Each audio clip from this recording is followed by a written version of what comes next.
Hello guys, स्वागत है आपका कंटेंट मॉन्स्टर्स के एक और एपिसोड पे। और आज के इस एपिसोड में हम रिव्यू कर रहे हैं एक वेब सीरीज को। और क्या वेब सीरीज है, कह सकते हैं कि इस साल की सबसे बेहतरीन वेब सीरीज में से एक है। इसका नाम है scam 1992 the Harshad Mehta story और ये अवेलेबल है सोनी लिव पर। Harshad Shantilal Mehta, big bull, man of integrity, BSc का बच्चन है Bachchan. Is he an idiot? Harshad is a hero. Fraud. और बहुत समय बाद एक इतनी बढ़िया वेब सीरीज देखने को मिली है जो एपिसोड 1 से लेके एपिसोड 10 तक बिल्कुल उतनी ही ग्रिपिंग है और बहुत ही अलग किस्म की वेब सीरीज है।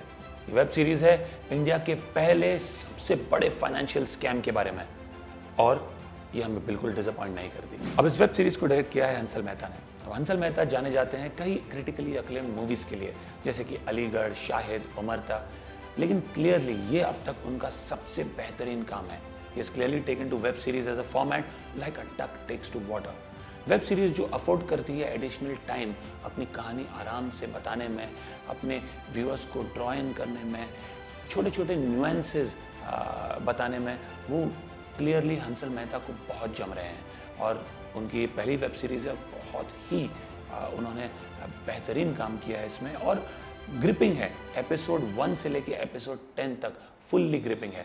जो लोग फाइनेंशियल सिक्योरिटीज़ या उस ज़माने के फाइनेंशियल सिक्योरिटीज स्कैम के बारे में नहीं जानते हैं या जो लोग स्टॉक मार्केट्स के बारे में भी नहीं जानते हैं, वो भी ये वेब सीरीज़ देख के बोर नहीं होंगे। इन्होंने इतनी खूबसूरती से और इतनी आसानी से जो वो स्कैम हुआ था उसको समझाया है कि एक आम आदमी भी आराम से समझ सकता है।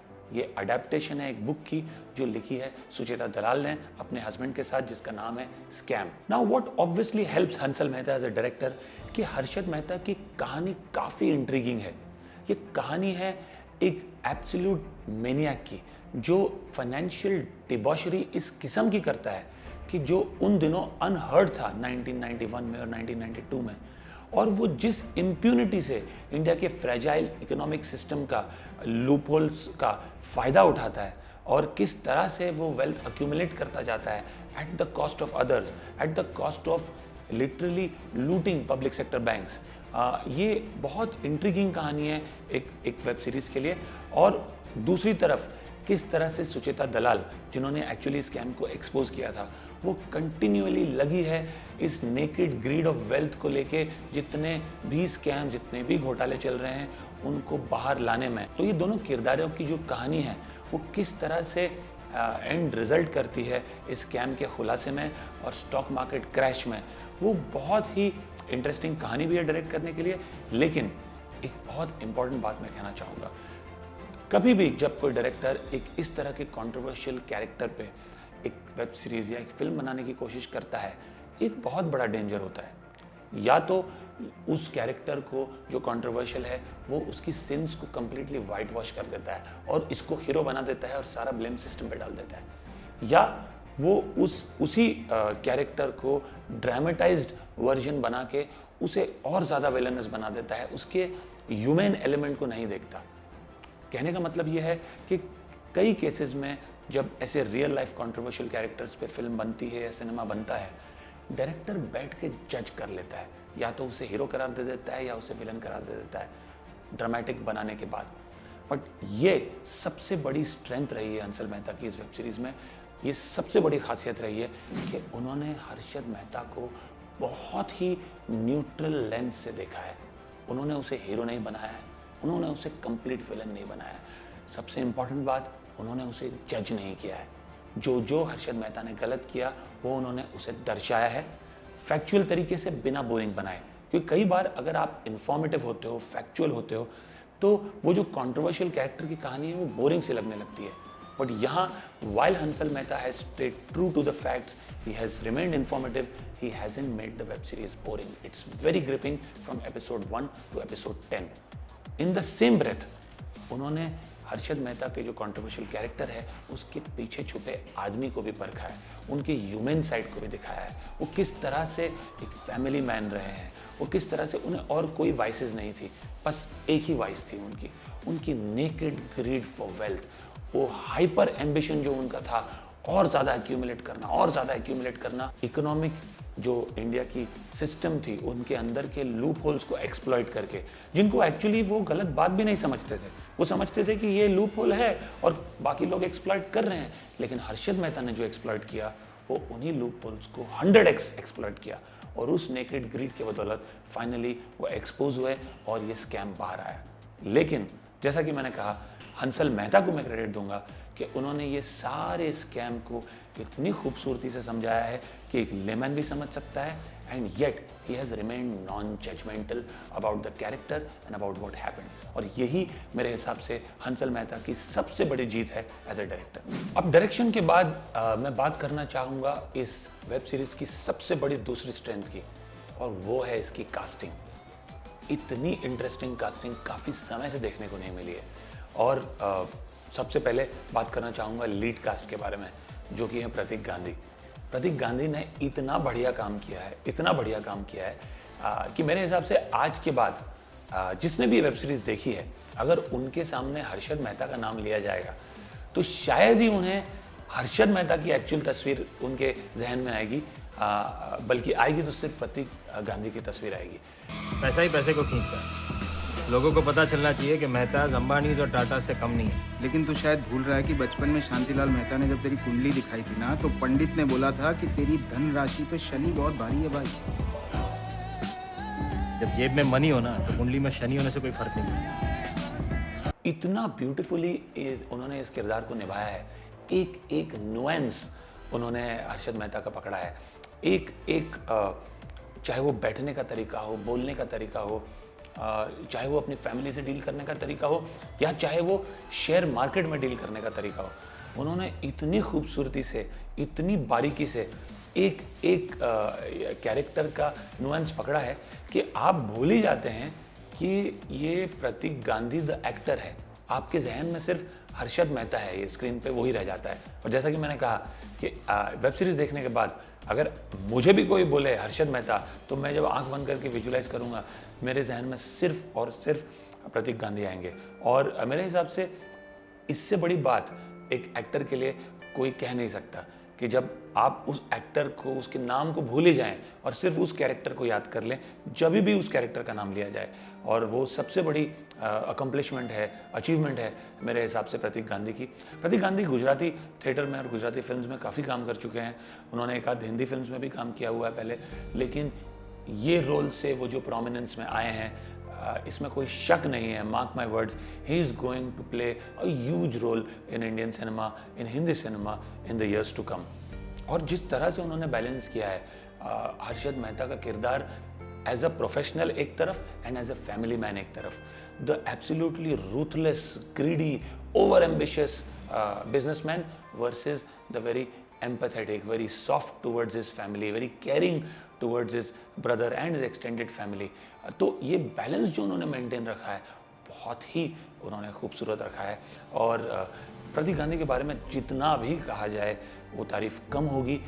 ये वेब सीरीज़ देखने के बाद आप देखेंगे तो आप जानेंगे कि उन्होंने किस लेवल का काम किया है। इनफैक्ट मैं मान ही नहीं सकता हूँ कि अब प्रतीक गांधी के अलावा ये रोल कोई भी कर सकता था, चाहे बड़े से बड़ा एक्टर हो। अब मैं इमेजिन ही नहीं कर सकता हूँ ये रोल कोई भी उनसे बेटर कर सकता था। और ये सबसे बड़ी तारीफ की बात है उनके लिए कि उन्होंने लिटरली इस रोल को ओन कर दिया। It almost seems as he was possessed by Harshad Mehta. उनकी चाल, उनकी ढाल, उनके बात करने का तरीका, उस सब में आपको सिर्फ और सिर्फ हर्षद मेहता नजर आएगा।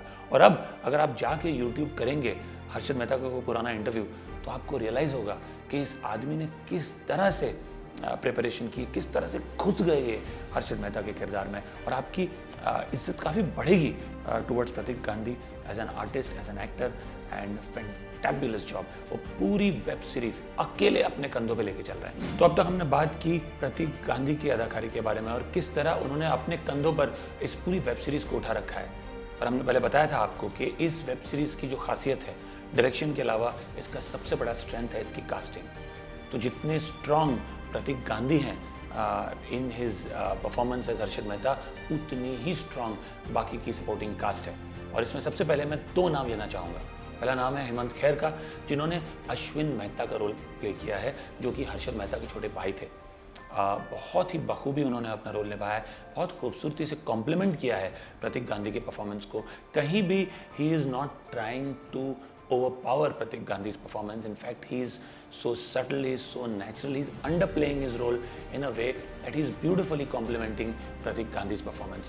और दूसरी जो किरदार है वो है सुचेता दलाल, जिन्होंने इस पूरे स्कैम को एक्सपोज किया था। अब इस किरदार के लिए आपको एक बहुत ही स्ट्रॉन्ग एक्टर की ज़रूरत थी who can stand her own against someone who plays the role of Arshad Mehta, और इसमें श्रेया धनवंतरी ने बहुत ही बढ़िया परफॉर्मेंस दिया है। She has been able to stand up to Pratik Gandhi the actor, and given that उन्होंने इतनी अहम भूमिका निभाई है इस पूरे स्कैम को एक्सपोज करने में, she comes across very beautifully as a strong, fierce, independent, honest journalist of those times, जो इस स्कैम के तह तक पहुंचती है और इसको अनर्थ करती है। देश तो दूर, आपके पास एक किराने की दुकान चलाने तक का भी विजन नहीं है। इन दो किरदारों ने बहुत ही बढ़िया सपोर्टिंग परफॉर्मेंस दिया है। इनके अलावा कई ऐसे किरदार हैं जो स्टैंड आउट होते हैं, भले उनके रोल्स छोटे ही क्यों ना हो, जैसे कि निखिल द्विवेदी जिसने सिटी बैंक के मैनेजर का रोल प्ले किया है, जैसे कि के रैना, जैसे कि रजत कपूर जिसने सीबीआई ऑफिसर का रोल प्ले किया है, हु इज़ इंटरोगेटिंग हर्षद, जिन्होंने पहली बार ये बात पकड़ी कि शायद इस स्कैम में गवर्नमेंट या प्राइम मिनिस्टर भी इन्वॉल्व हो। सतीश कौशिक ने बहुत बढ़िया परफॉर्मेंस दिया है, छोटा सा रोल है बैर कार्टेल के मनु मुंद्रा का, लेकिन उन्होंने इतनी बढ़िया तरीके से वो निभाया है। इज़ अगेन अंडर प्लेडेड, और एक ड्राई सेंस ऑफ ह्यूमर है जो उनके परफॉर्मेंस से निकल के आता है। सिर्फ स्टॉक को टारगेट करने से वो हिलेगा, गिरेगा नहीं, वो रुकेगा, झुकेगा नहीं। गिराना है तो स्टॉक नहीं, उसकी रेपुटेशन को गिराओ। Very good. और एक बहुत ही नए रूप में आप सतीश कौशिक को देखते हैं, अनंत महादेवन, उन्होंने एसबीआई के गवर्नर का रोल प्ले किया है। We are seeing Anant after a long time, और बहुत बढ़िया परफॉर्मेंस दिया है उन्होंने। केविन दवे जिन्होंने राकेश झुंझुनवाला के रोल का अदाकारी की है। जैमिनी पाठक जिन्होंने बहुत अहम भूमिका निभाई है एसबीआई के ऑफिसर की, बहुत ही गजब का परफॉर्मेंस दिया है। I am sure we will see more of Jaimini Pathak in the days to come. Anjali Barot ने बहुत अच्छा काम किया है, इन्होंने हर्षद मेहता की वाइफ का रोल प्ले किया है। छोटा सा रोल है लेकिन वो स्टैंड आउट होती है उस रोल में। और कई सारे नाम हैं जैसे कि शादाब खान जो कमबैक कर रहे हैं, परेश गणात्रा जिन्होंने राधा कृष्ण दमानी का रोल प्ले किया है, विवेक वासवानी जिसने एसबीआई के चेयरमैन का रोल प्ले किया है, मिथिलेश चतुर्वेदी जिन्होंने राम जेठमलानी जी का रोल प्ले किया, जिन्होंने हर्षद को डिफेंड किया था इस स्कैम में। इन सब के छोटे छोटे रोल्स हैं, लेकिन इन्होंने इतनी इम्पैक्टफुल परफॉर्मेंसेस दी हैं इन छोटे छोटे रोल्स में कि वेब सीरीज़ ख़त्म होने के बाद भी इनकी अदाकारी आपके जहन में रह जाती है, आप भूलते नहीं इन परफॉर्मेंसेस को। तो ये जो सपोर्टिंग कास्ट है, ये दूसरी सबसे बड़ी स्ट्रेंथ है इस वेब सीरीज़ की डायरेक्शन के बाद। और मैं एक और चीज़ की बात करना चाहूँगा, वो है बैकग्राउंड म्यूज़िक। इसका जो बैकग्राउंड स्कोर है वो पूरी वेब सीरीज़ को बहुत अच्छे से लिफ्ट करता है, बहुत बढ़िया बैकग्राउंड स्कोर दिया है। And kudos to the background music team and the entire direction team for coming up with a score for a web series which is so memorable. और हर एपिसोड शुरू होता है एक टिपिकल उस ज़माने के बॉम्बे के ड्रोन शॉट से, और ये ड्रोन शॉट्स भी बहुत अच्छे लिए गए हैं इस पूरी वेब सीरीज़ में। बहुत बढ़िया माहौल बना देते हैं उन 90s के एरा का। And production values, the overall production values, cinematography transport you back to the 90s, 80s and 90s era. और आप लिटरली फील करते हैं कि आप उस दशक में आप पहुंच चुके हैं। तो ओवरऑल जो लुक एंड फील है वेब सीरीज़ का वो भी बहुत बढ़िया है। मेरे हिसाब से मैं इस वेब सीरीज़ को 9.5 आउट ऑफ 10 दूंगा। Without an out of doubt इस साल की सबसे बेहतरीन वेब सीरीज़ है। शेयर मार्केट का स्कैम होने के बावजूद, जैसा कि मैंने कहा, ये लोग इतना सिंप्लीफाई कर देते हैं इसको कि एक कॉमन लेमैन भी जो शेयर्स के बारे में ज़्यादा नहीं जानता है वो समझ सकता है कि किस मैग्नीट्यूड का स्कैम किया है हर्षद मेहता ने। और बहुत खूबसूरती से उन्होंने छोटी छोटी चीज़ें बताई है जिसकी वजह से ये स्कैम इतना बड़ा हो गया। और आप कभी भी, वाइल इट इज़ इन्फॉर्मेटिव, ना ही आप सीखते हैं कि उस स्कैम के बारे में क्या हुआ था, बल्कि आप बोर नहीं होते। बहुत ही ग्रिपिंग है। एंड ऑफ कोर्स एक इमोशनल नोट पे होता है जहाँ पे जैसा कि सब जानते हैं हर्षद मेहता की डेथ हुई थी लॉकअप में हार्ट अटैक के द्वारा। और कहीं ना कहीं वो ह्यूमन साइड, जैसा कि मैंने पहले कहा था, हर्षद मेहता का वो एक सामने आता है। और आप खुद एंड में कंफ्यूज हैं कि आपको बुरा लगे उनकी डेथ की वजह से, या आपको ऐसा लगे कि जो लोग बर्बाद हुए हैं, जितनी ज़िंदगियां तबाह हुई हैं इस आदमी की वजह से, शायद यही इस आदमी का एक पोइटिक जस्टिस थी उन लोगों के लिए जो मिलनी थी कि उसके साथ ये हुआ। और यही सबसे बड़ा स्ट्रेंथ है इस वेब सीरीज़ का कि आप खुद तय नहीं कर पाते एंड में कि क्या थे हर्षद मेहता, कि क्या वो एक बहुत बड़े स्कैमस्टर थे या क्या वो एक डिसेंट आदमी थे, लेकिन एम्बिशन और ग्रीड के चलते उन्होंने इतने ज़्यादा लूप होल्स का फ़ायदा उठा लिया हमारे इकोनॉमिक सिस्टम में कि उन्हें खुद रियलाइज़ नहीं हुआ वो कब एक फाइनेंशियल क्रिमिनल बन गए। यही कश्मकश रह जाती है व्यूअर के दिमाग में जब ये वेब सीरीज़ ख़त्म होती है।